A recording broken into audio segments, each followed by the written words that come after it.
So welcome YouTube to Rest of Designs. So what have I got for you today?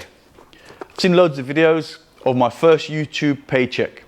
I've had this for a few months now, but obviously I've been away and I've been in the UK and it's a bit more difficult to use what I've got here, as well as the cars that I actually want to use this on are here in Portugal. So I'm back in Portugal so I can actually show you guys what I spent on my first YouTube paycheck. Now, when people say, oh, you know, I invest back into the channel, I think a lot of people do. But this actually is invested back into the channel, what's in this little box. Because it gives you information, as well as you can also follow the channel with its progress on the cars. You know, I had the idea of, well, you know, okay, I can put the cars on a rolling road, but that doesn't kind of give you a real feeling of what differences it makes to the acceleration of cars and all the rest of it. And also, how do you compare that with your car? Because also rolling roads are different all around the world. Figures, you know, they call it the rolling road lottery. The numbers, it's literally, it's guesswork really. The rolling road tool is good for comparing before and after on the same rolling road. Comparing it to other rolling roads, there's almost no point. So it's hard to gauge what the real world performance is of these upgrades that I'm doing on these cars. This here, you can actually, I'll put the link in the description and you guys will be able to see pictures, as well as you can see the data. So I've kind of given away a little bit what's in this box, and you can actually see the real world differences of the modifications that I'm going to be doing on that car, my Mark III Open Air, as well as on my daily driver, the PD diesel, as well as other projects, even on this the E30 turbo, with mapping before and after, and hopefully get it all kind of sorted out with the target I want to get on this. And you can see actually the real world performance figures with this. Okay, so let's get into part one, which is basically just showing you what this is, how it works, and the social aspects of it, like, 'cause it's a bit like Instagram, their website. And then I'll show you where the testing is going to be done. Okay guys, so let's open this up. Some of you may have guessed already what it is. If you still don't know what it is, it's called a Draggy. A lot of people are using this now. Basically, it's a GPS unit that you kind of put into your car. It's got an app, and it's apparently very, very accurate from what I've seen other people using. And there's also, like I said, there's a social aspect to it, because there's leaderboards. You can make up your own library of cars with modifications that you've done. So basically, this is it. It's just a dongle with, I'm assuming what else is in the box is the power lead, which is just a USB-C. Oh no, it's not actually, it's just a USB. And I take these are magnetic sticky pads, so you can stick this onto the dash or in a central console somewhere, which I probably won't use because I'll be jumping this from car to car. I just make sure it's secure wherever I use it. Because for this to be as accurate as possible, there needs to be a certain constant. Obviously the cars are going to change, but the road that it's on, and also, you know, it's a level road as well, so there's no inclination or going up, and there's not a lot of traffic. There is very little traffic on this road. So it's all about keeping it constant, so the figures can be as close to possible so you can see the difference before and after of the modifications. So now I've showed you this, like I said, let's move on to the social aspects. On my phone, you can see the app if you haven't used or been on their website before.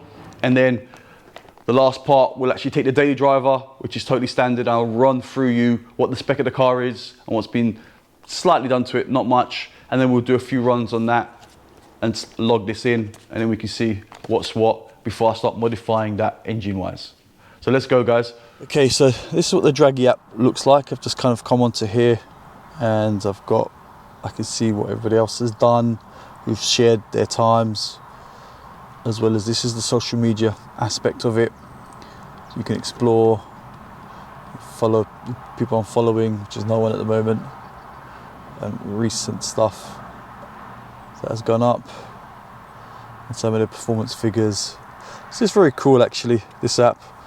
I've literally just turned it on, so I need to kind of get involved with this a little bit more, see what's wrong.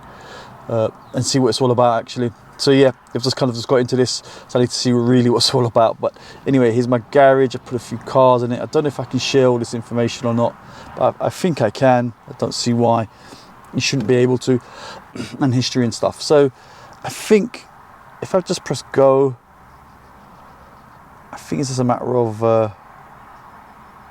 and just seeing. I've set a few parameters already, and let's see what it does. 0 to 100k, and in the quarter mile, probably going to be quite shameful.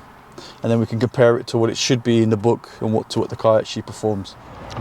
But before we actually get into the runs and actually do the first tests as the car as it is standard, I'm going to change the tyres, because these tyres are literally, these are a set of Kumos. I'm not going to use kind of no super sticky tyres, as well as it's a daily, these are hard wearing, but these are quite old as well. So, and because they're kind of worn, I didn't want to do the first test with these worn and then go the next run maybe, or a couple of runs later with more modifications done and they've actually got new tyres on there. So I'm actually going to fit the latest and greatest Kumo, if there is such a thing, on the car now, and then we'll come back here and do some runs. Okay, so let's go get some tyres done. Bam! So as if by magic, we've got Kumo's latest and greatest. What are they actually? I don't even know the new model number. I think these are the PS71s. So I can't remember what I had. I think I had the 50 something, but these are the PS71s. So they're brand new. Literally, maybe I've done 100k in them just to scrub them, and that's it now. So let's go and do our first run. So I've tried it. Let's go. I think I should start from here. I'm going to put the camera down and go for a quick run. So it's pretty shameful. Right guys, so we're back here at the workshop and going through the figures, and they're really quite bad. I've checked what actually the standard figures are of the car online. There is no quarter mile times for the car, but the 0 to 62 or 0 to 100k, whichever part of the world that you're in, is actually 11.5 seconds. This, it seems over the 20 years, has lost about a second. From what I can tell here, this is the quarter mile results. I mean, the graph, I didn't lose too much in the gear changes. It's pretty smooth. So it did an 18.3 seconds in the quarter mile, which is really quite bad. And it hit a top speed of 123.5 kilometers, which again, isn't great. It says here that I actually hit the 1/8 mile in 11.8 seconds, which again isn't great, at 99.